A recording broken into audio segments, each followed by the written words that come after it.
Howdy, guys, and welcome to Cliff Notes, and welcome to a recap of Episode 5 of Survivor Season 42. I gotta say, each of these episodes, so much is going on. Do y'all realize we are only on day number 11 in the Survivor world, and yet it seems like we've had so much happening already, and tonight's no different. Another action-packed episode. So with that being said, let's get right into it. Now, first of all, as a bit of a refresher from last week, remember the blue team, the blue tribe, Ika, went to tribal council last week. We lost Swati after she got caught telling everyone on her tribe that they were all her number one.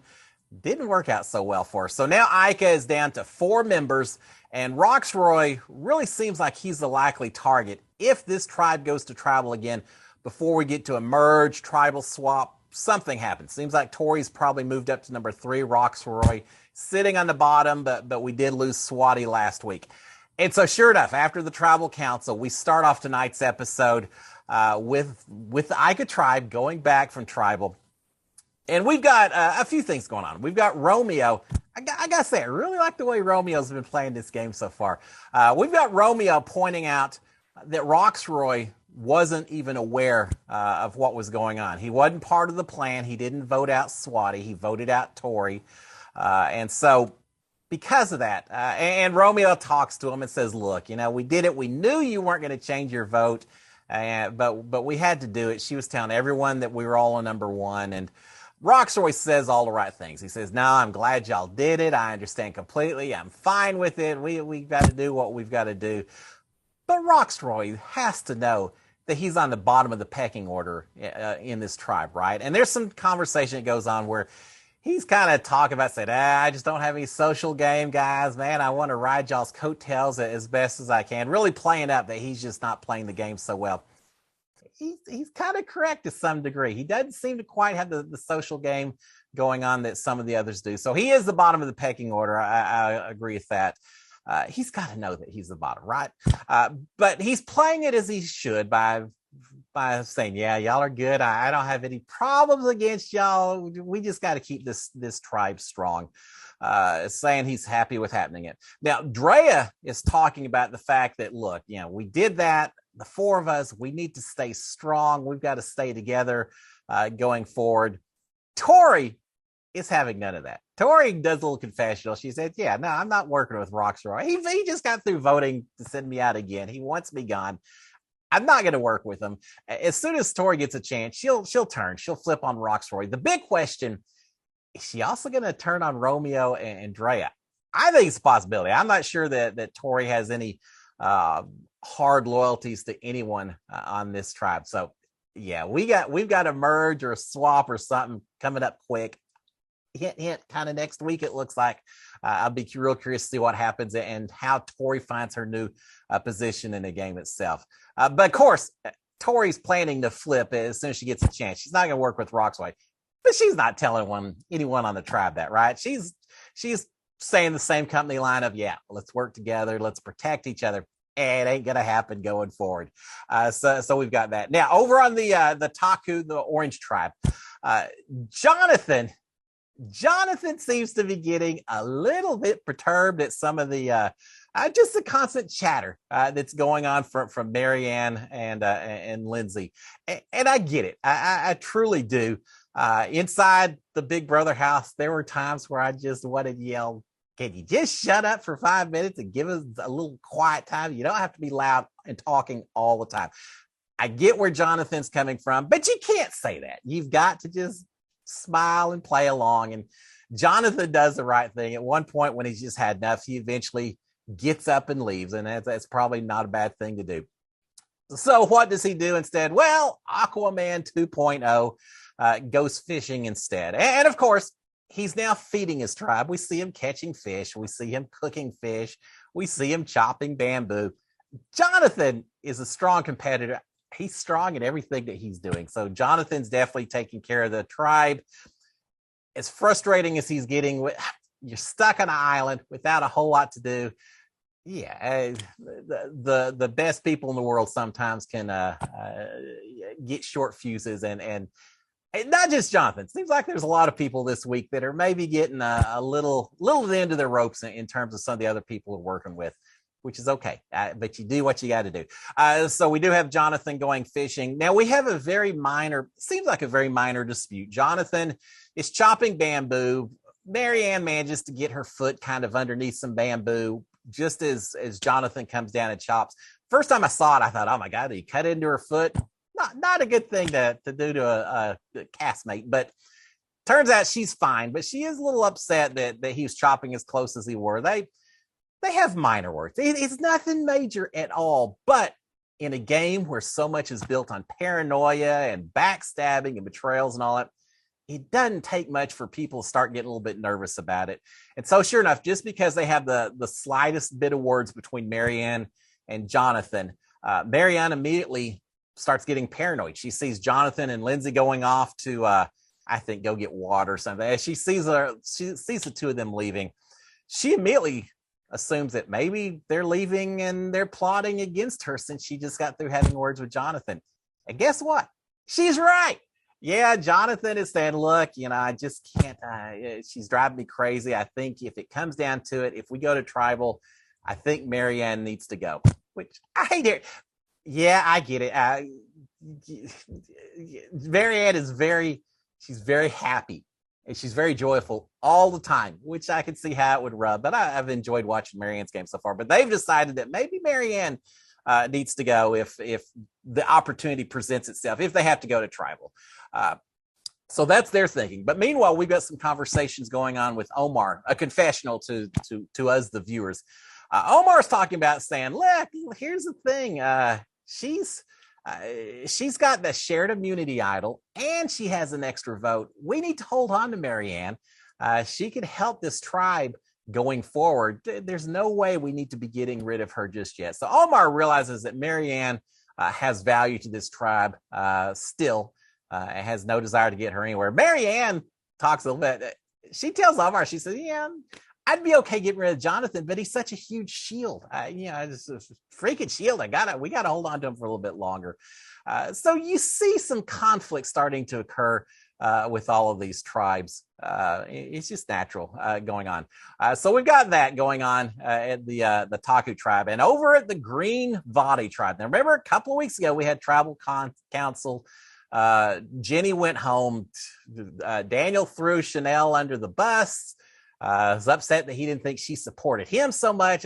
A tribe in a bit of disarray, and we get that summarized by Hai talking, saying, "Look, there's no trust in this tribe. There's none of us trust anyone else at all after this last tribal." Now it does seem like he and Lydia are still pretty good with each other. If there's a duo left in this tribe, it's the two of them. Everyone else kind of taking care of their own individual game, but Hai and Lydia still seem to be working together, but not so much anyone else. Now, Hai and Lydia are talking about going forward, what they need to do.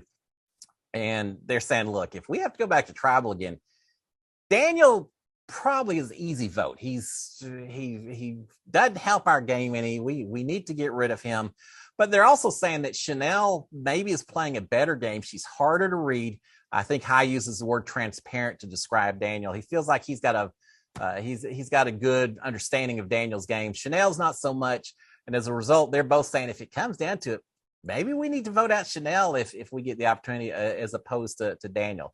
So not sure which way that would necessarily go, but obviously in this tribe, the two big targets are Daniel and Chanel, and Mike and Hai and Lydia is kind of the top three with regards to the pecking order. Now, here's the one thing I thought about. Watching Hai and Lydia talk about if they go to tribal, who should they vote out next? And all I could think is, why are you talking about it before it ever even presents itself in terms of tribal? It's kind of like in Big Brother talking about who you're going to vote out before you even have veto competition, before you have nominations take place. Sometimes it seems like it's a little bit premature to have some of these talks, but you have to realize Survivor, what is it, 29 days nowadays? Everything is moving so quick. There may not be a whole lot of time between when you find out who's going to tribal council and when you actually go to tribal council. So they're having to plan ahead more so than Big Brother and Survivor of seasons past maybe has had to do. So I do kind of get it. Yeah, we talked about We talked about Jonathan fishing a little bit earlier, doing the best Jason Momoa impersonation you can imagine. Well, over here on this tribe on Vati, we've got Daniel trying to fish as well. Aquaman, he is not.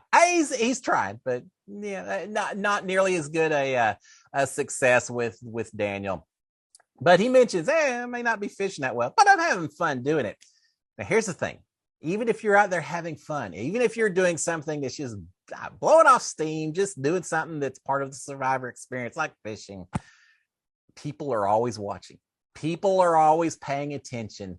You always have to be cognizant of that. And sure enough, Daniel just doing something as basic as fishing has gotten some attention on him, because I didn't realize, I really hadn't caught this before. Apparently, he has told his tribe that he can't do any of the hard physical competitions, or at least the swimming, the water type competitions, because remember, he dislocated his shoulder on day number 1. They popped it back in place, but still a little weak as a result. He's just not been able to do those type of competitions.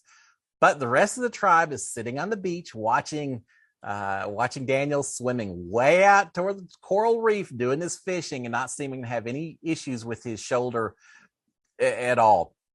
So yeah, people are noticing, people are paying attention. Now here's the thing. In a game like Survivor, I'm never telling anyone that there's an injury that's going to limit what I can do to help my tribe out. I'm just gonna have to bite the bullet, do what you can to make it downplay whatever injuries you may have, because it's all about proving benefit, giving benefit to this team to keep you from being on the bottom when it comes to tribal council. Daniel's not doing that, and it's being noticed by everyone else on the Vati tribe. Now, let's go back to the Ica tribe again, the blue tribe, and we got Romeo and Andrea are together, and they've decided to go look for an immunity idol together. Now, when you're looking together for an immunity idol, that's a good suggestion about how tight you may be. And it certainly seems like Romeo and Drea are the tightest within the Ica tribe, within Tori kind of maybe part of that threesome, Roxroy on the bottom, but really it's all Romeo and Drea. So they're looking for immunity idols together. And Drea has found not an immunity idol completely, but she found the third of the shared immunity idols. Finally, remember, Marianne had found it on one tribe. Mike had found it on the other tribe. They were just waiting on the third tribe to find the shared immunity idol.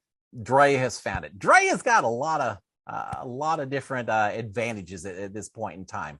But here's the question: if Drea and Marianne, remember the shared immunity idol, each of the 3 people who holds this shared immunity idol, when they get together at a reward challenge or immunity challenge, have to say their little silly phrase. If all 3 of them do, then they all get an immunity idol. If they don't, as long as not everyone has said that phrase of the 3, all 3 of them don't have a vote going into any future tribal councils until they get to the merge itself.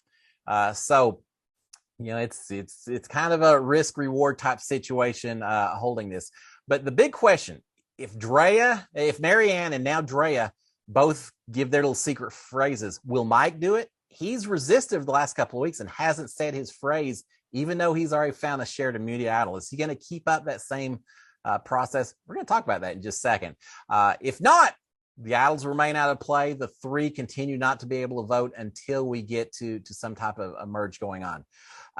But Dre's paying attention. Dre also realizes that, yeah, she doesn't have a vote until it happens, but she does already have an extra vote that she won when she risked her vote on the other island. She's got that, and she realizes that she could pass that extra vote over to Romeo. So if they need it, they still have a vote that would help protect their game going forward. Very smart at all. Very smart, I thought. Now, just as an FYI, Drea's secret phrase is, potatoes have skin, I have skin, am I a potato? How are you going to work that into a conversation? Marianne's done a pretty good job so far, but how are you going to work that into conversation is my first thought. My second thought is, there's lots of things that have skin. Why isn't the phrase potatoes have eyes, I have eyes, am I a potato?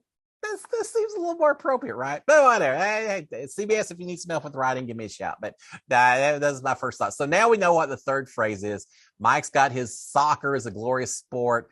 Marianne's got the whole bunny rabbits in a mailbox or whatever it was. Now we've got potatoes with skin are the three different sayings that have to be said.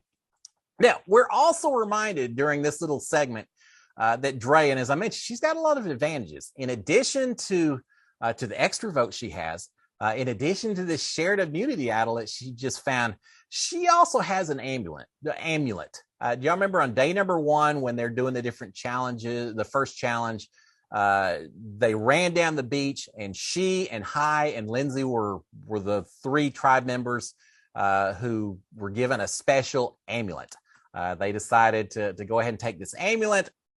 And as a reminder what this amulet is, once merge occurs and the 3 of them are together, if all 3 play it, they get an extra vote. If there's only 2 people left in the game who have this amulet and both of them play it, then they get to steal a vote. And if there's only 1 person left in the game with this amulet, then at that point it becomes a full-blown immunity idol. So yeah, Dre's got a lot of things to fall back on. She better be careful. Sometimes it seems like the people with all kinds of powers and advantages in their pockets sometimes go home with those advantages in their pockets. But certainly I think the title of this episode was even a Wealth of Riches or Rich Survivor Rich, something like that. So yeah, Dre's doing pretty well so far. All right, back to Mike and this shared immunity idol. Remember, he hadn't used it in the past.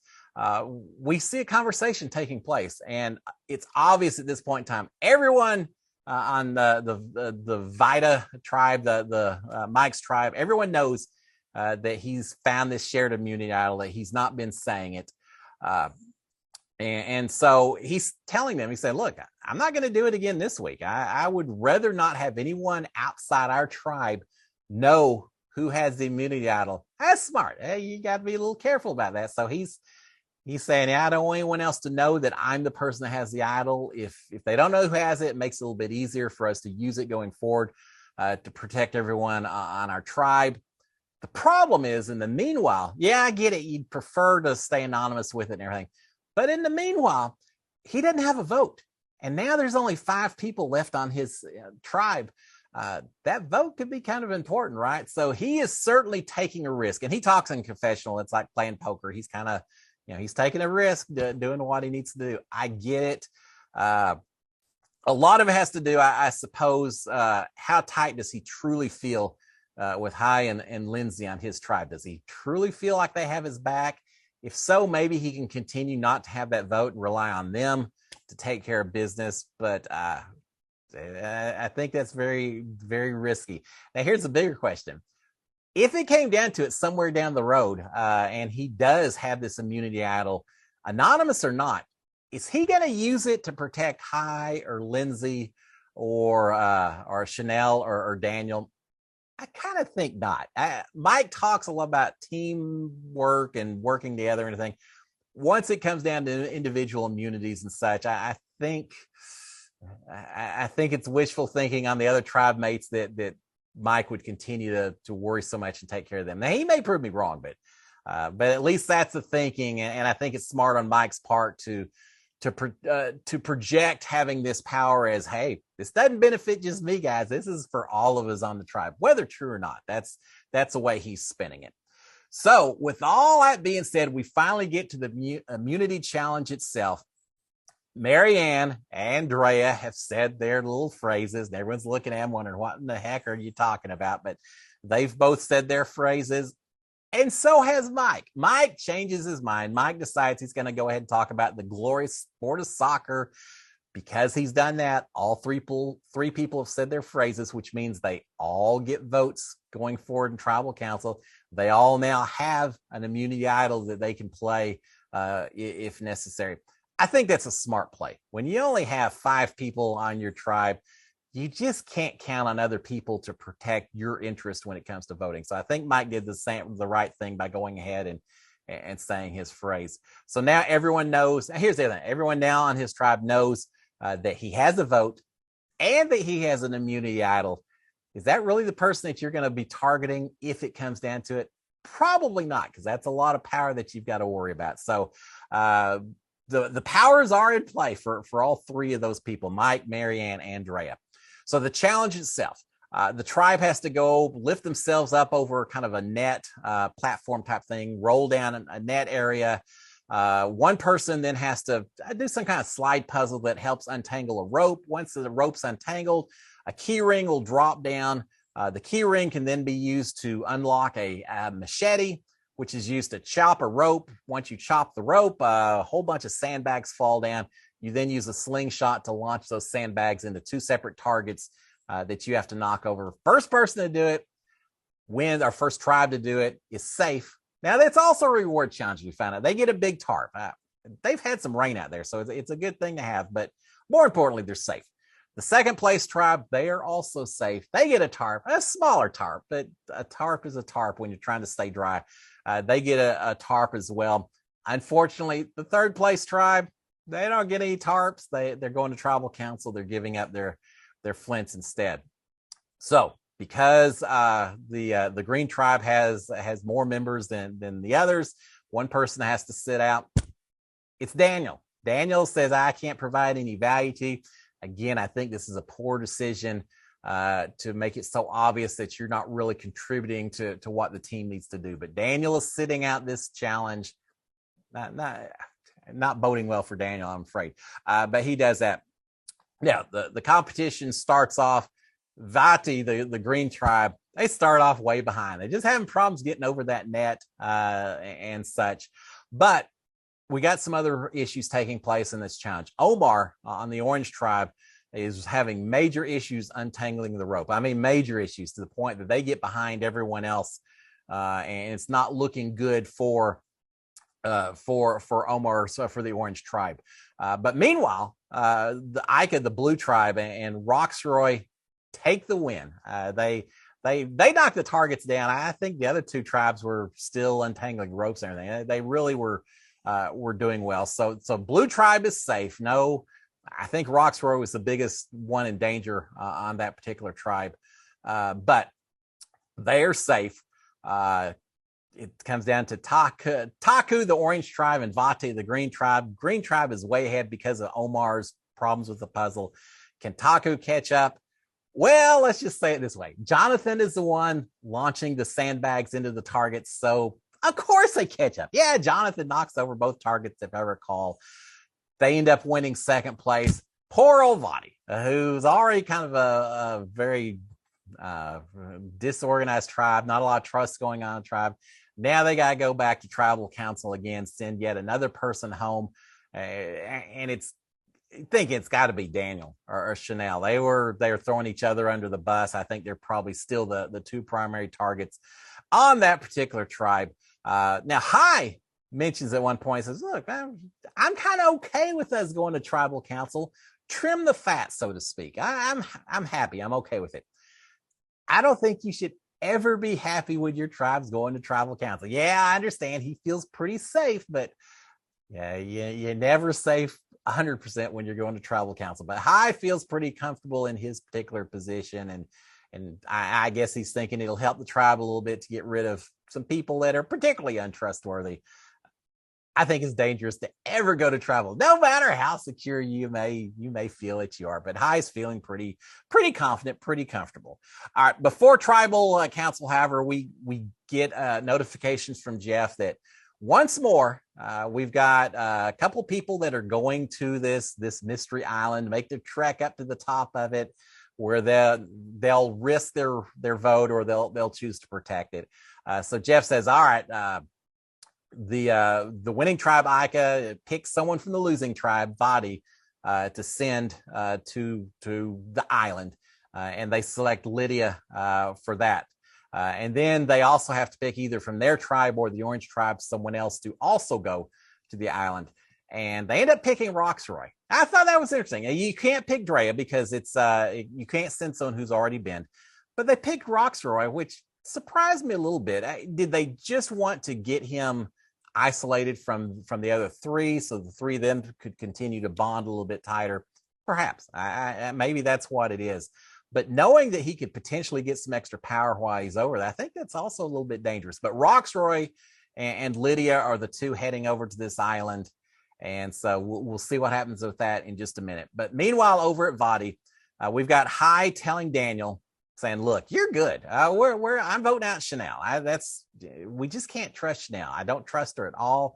I'm voting to send Chanel out the door." Is he telling the truth to Daniel or not? We don't know. We're gonna find out.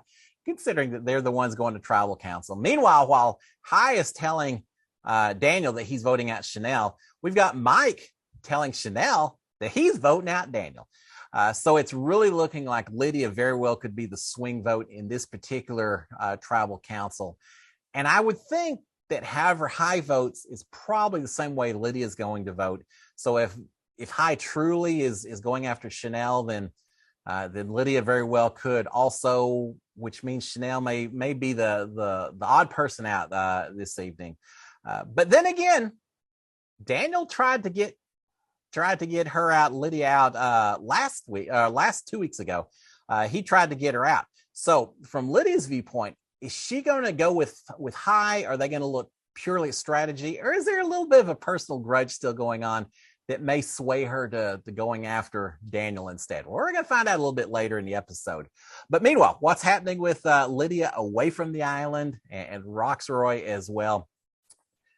It's kind of interesting because if she got an extra vote this week, first of all, she has to risk a vote to get it, and that's a little dangerous as well. But if she got the extra vote, would she use it tonight? I don't think so. I think she would realize she's a swing vote, that she doesn't need to use that extra vote. But if she risks her vote and loses it, then potentially we only have 4 people voting. And it sounds like what we saw in the conversations taking place, it could easily be a 2-2 vote to send out either Chanel or Daniel. And if that was the case, and then they had to do a revote, suddenly you've got Hai and Mike have to decide, does one or the other want to switch their vote, or are they willing to go to Rox to protect either Daniel or Chanel? I don't think either one of them would ever be willing to risk their own game to protect either one of those. But yeah, there's a lot of dangers present if Lydia risks her vote and ends up losing her vote instead. Now, having said all that, if I'm Lydia, I think I may be risking my vote at this particular point in time, because worst case, if she does lose her vote, then as I mentioned, she probably forces Mike and Hai to decide who to send home. And I just don't think they're going to draw Rox. I don't think Lydia would be at risk of getting sent home either. And on the plus side, if she risks her vote, she could get an extra vote going forward, which could come into all kinds of play. So I understand the risk inherent with it, but if I'm Lydia, I kind of think maybe I'd risk my vote, take a chance at this point in time. Does she? No. She and Roxroy talk. They don't really give each other a whole lot of information. As it turns out, both of them realizing that with so few people in your tribe, every vote becomes that much more important. So neither one risks their votes. They both protect them. So what does that mean? It means neither one of them loses their vote. Neither one of them gets an extra vote. They just go back as though the island didn't take place. I understand why they did it. But again, if I'm Lydia, I may have taken that chance. So on to travel. What's going to happen tonight? This is one of these travels I really don't know which way everyone's leaning. We start off with Daniel being very complimentary to Mike, saying, look, Mike's all about the teamwork, not just in the game, but just life in general. And Mike's telling some stories about being in a firehouse. And if one of your members screws up, you're still part of the unit and all of that. And kumbaya, and I get it. And I absolutely agree. And Mike's saying, look, they're going to be friends with me, or I'm going to be friends with them regardless of what happens in the game when we get out there. I like Mike. I felt the same way about my time in Big Brother House with the other 15 house guests. So I get it completely, Mike. But Daniel's being complimentary to him, and Chanel calls him out and says, look, even Daniel being so complimentary to Mike, it's all part of gameplay. He's saying that to try to get into Mike's soft spot of the game. Well, yeah, of course. Everything is gameplay when you're playing Survivor or Big Brother, any of these reality games. Nothing that you say, everything potentially has impact, negative or advantageous with it. And so, yeah, of course it's gameplay. Doesn't mean that Daniel doesn't mean it. Doesn't mean that Mike doesn't mean about being friends forever, but it's still gameplay. That's just part of it. But we've got that now. Lydia and Hai are both saying that for them, in terms of making their decision of what they want to do, trust is absolutely the most important. So the big question, who do they trust more? Again, assuming it's either Chanel or Lydia, Chanel or Daniel, who do they trust more? And now we saw previously that Hai was saying he's voting out Chanel. Let's see if that happens or not.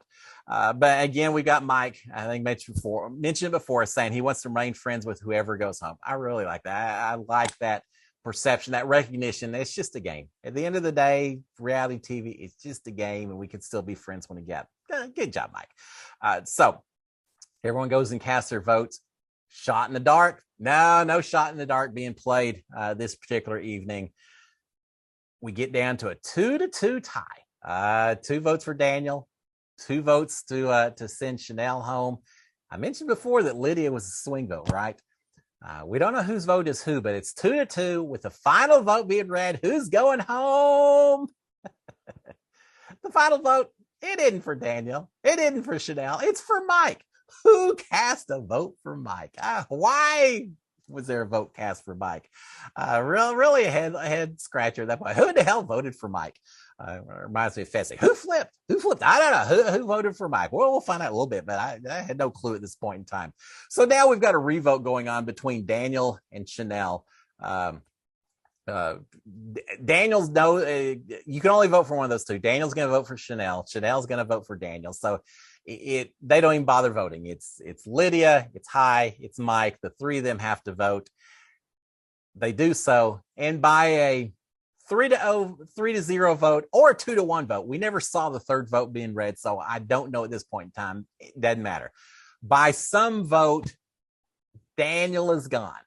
Interesting. I got to say, when they finished up, when Daniel had his torch snuffed, he walked out the door. I didn't know who voted for who. I had to watch the final credits just to see who voted which direction. Again, this tribal council was a bit of a head scratcher. And sure enough, as we watch the final credits, we see that Mike voted against Chanel, as did Daniel, and Lydia and Hai both voted against Daniel. Now remember Hai talking to Daniel saying, "Nah, I can't trust Chanel. We're sending her home." Remember Mike talking to Chanel and saying, "Oh, no, I'm sending Daniel home. You're good." Well, neither one of them was telling the truth, or at least maybe that was the intent originally, but that's not what either one of them did. We had Mike voting against Chanel and Daniel voting against Chanel. We had Lydia and Hai both voting against Daniel, which means that rogue vote cast for Mike was cast by Chanel. We're going to find out more next episode, and I want to figure out what the thinking is. Maybe we'll see a little bit even throughout the week, but I don't know exactly what was going on. I don't know if Chanel was thinking that maybe in case someone had an idol, that she wanted to make sure there was a vote cast for someone other than just Daniel and herself. I don't know. I still don't know. Now, here's the big question. Mike's going to go back. Here's a big question. Who's going to say who they cast a vote for or against? Are they going to be able to figure out who voted for who, or is this going to be a bit of a mystery next week? Are they going to be able to work out and figure out that Chanel's the one who voted for Mike, or is she going to keep it quiet and blame it on Daniel since he's no longer in the game? She could do that, and there's no way to prove that it wasn't Daniel. I don't know. I don't know. I got to think about it a little more. But yeah, it's very, very interesting. So Daniel's gone at the end of it. I really think Daniel played a little too hard at times. I liked him as a person. He was interesting to watch, but I don't think he handled the last tribal council that well. He burned some bridges with Mike, and it turned out to be probably what took care of his game. Yeah, between burning bridges with Mike, burning bridges with Chanel instead, he just played a little too hard. He paid the price. But Daniel, I enjoyed watching your game. Not the cleanest game, a little messy at times, but I enjoyed watching the game while you're on there. But have fun at Ponderosa at this point in time. I'm really curious to see how this tribe pulls together or not next week. Now, here's the thing. You think Mike may be kind of happy that he went ahead and read out his phrase and he got a vote and immunity idol this particular week? Yeah, I think so. I think he's very happy that he's got the protection, and that'll be the case going forward. So we saw a little teaser for next week. At first, it looks like it's going to be a tribe merge, but Jeff kind of gives us that teaser about, kind of not really. So maybe it's not a merge. Maybe we're just combining from 3 teams into 2. That almost makes more sense. So you'll have a few more members of each of the tribes, probably a random draw of some sort. I don't know. We're going to find out. It's a 2-hour episode next week, so it's going to be a lot of fun. Guys, y'all have a great rest of the week. I love this episode. The last 3 weeks of Survivor, I've loved every one of these episodes. It's been a lot of fun. Next week with 2 hours, talk about action-packed. We're going to get to see a lot next week, so it's going fast. So until next Wednesday, guys, y'all have a great one. Talk to y'all again for episode 6 recap next Wednesday. Till then, cheers, my friends. SKD 143. Bye.